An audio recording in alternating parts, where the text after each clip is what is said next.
Ganito ang larawan ng ganito ang larawan ng mga kabataan na hindi maging pag-asa ng bayan.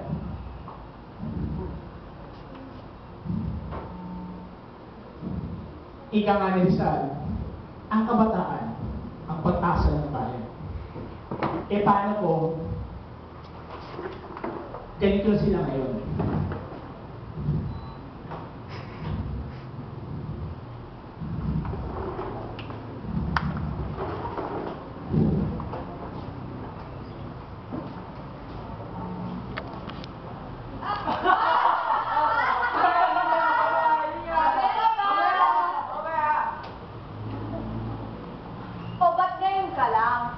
Lagot ka kay mama, mamaya na sa galaan ka na naman. Hugasan mo nga yung mga pinggan dyan.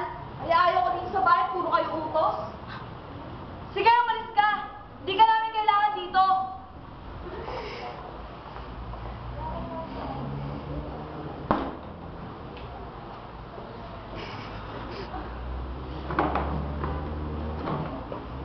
Uy!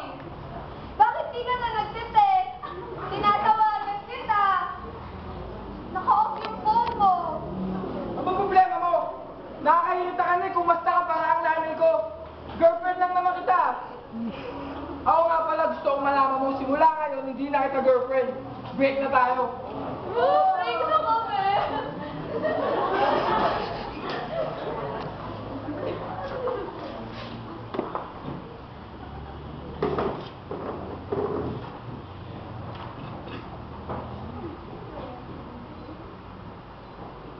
Oh, ano sagot si number 45 to 50?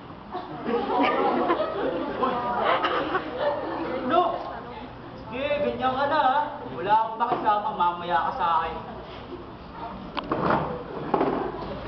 Ay, sorry. Ayaw ko talaga ha.